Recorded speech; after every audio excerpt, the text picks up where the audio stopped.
I had never been someone who felt genuinely unsafe on public transport. Trains, buses, subways, they were all just part of my daily routine.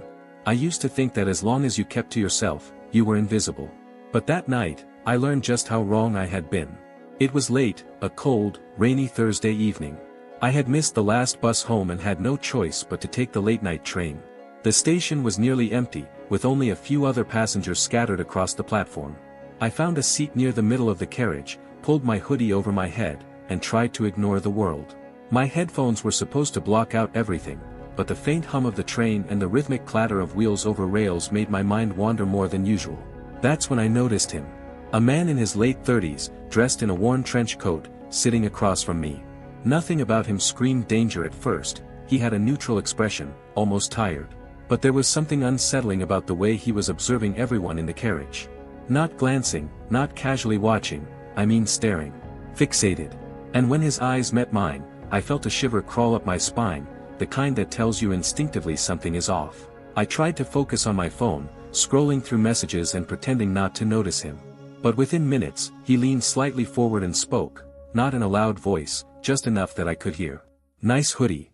You wear it almost every day, don't you?" I froze. My first reaction was disbelief. How could he know that? It was a hoodie I rarely wore outside my apartment. I shrugged, muttered, "Yeah," and looked away. Maybe he was just guessing. Maybe it was a coincidence. But the way he said it, like he knew more than just my clothing habits, made my stomach twist. And then he said something else, something far more personal. "Your apartment on Maple Street. 3rd floor, window facing the streetlight. You have 2 plants near the sill, a black cat that sleeps there sometimes. You've been rearranging the furniture lately, it's noticeable." My blood ran cold. I glanced around, no one else was paying attention. How could this stranger know all of that? I hadn't told anyone about my apartment recently. No social media posts, no casual conversations.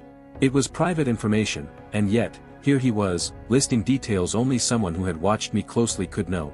I tried to play it off, to act casual. Yeah, that's true," I mumbled, my voice shaking. I kept my eyes on the floor, pretending to text someone, but I could feel him studying me, analyzing every movement, every micro-expression. The next part was the part that really terrified me. He asked, "Your sister, she's home tonight, isn't she?" I looked up sharply. How did he know about my sister? She wasn't supposed to come over tonight. She'd told me she was busy at a friend's. I felt panic rise, but he just smiled faintly, almost apologetically, like he knew I was shocked. "I see why you're tense," he said softly. "Don't worry. I'm not here to hurt anyone. I just need to talk." My instinct screamed at me to get up and move, to change seats, to pretend I didn't hear him. But before I could, the train jolted, and he continued speaking, calmly, almost intimately. "I know about the fight with your neighbor last month. About the time you lost your wallet in the park and thought no one saw. I know you still replay that argument in your head, wondering if you handled it wrong. I know you're afraid of confrontation, but you hide it well. Most people wouldn't notice, but I do." I felt my hands tighten around the strap of my bag. Every word he said was true. Every detail was precise. I couldn't explain it. My mind raced with possibilities. Maybe he had been following me for days, maybe weeks. Maybe he was a detective, or worse. And then came the thing that made me realize this wasn't casual observation. "You keep a journal, don't you?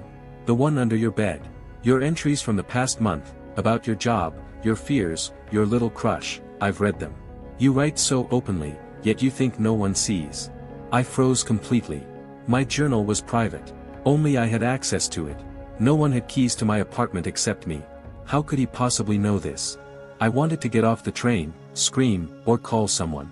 But the train doors weren't near me, and the stranger leaned closer, his voice low, almost soothing. "Don't panic. I just need to warn you. There are people watching. They're interested in what you know, and what you've seen. You're not safe alone." That was when the panic fully set in. My logical brain tried to dismiss it as some elaborate scam, but every instinct told me this man was telling the truth. I felt exposed, like the world I had thought was private and controlled was actually vulnerable, and I had just walked into the middle of a hidden danger I hadn't even imagined. The rest of the journey was a blur. I kept my eyes down, pretending to read, but my heart was pounding like a drum. Every glance he gave me reminded me he knew far more than he should. When we finally reached my stop, he didn't get off. He just nodded once, almost respectfully, and whispered, "Be careful. Not everyone around you is what they seem." I ran from the train, my mind racing faster than my legs. That night, I barely slept. I checked every window, locked every door twice, and questioned everyone I knew. How could someone on a random train know my life in such detail? Was it fate, coincidence, or something darker? Weeks later, I never saw him again. But the fear he planted never left.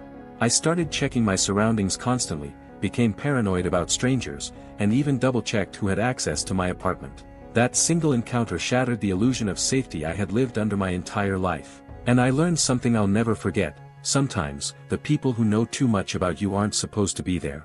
And sometimes, the world you think is private is never truly yours at all.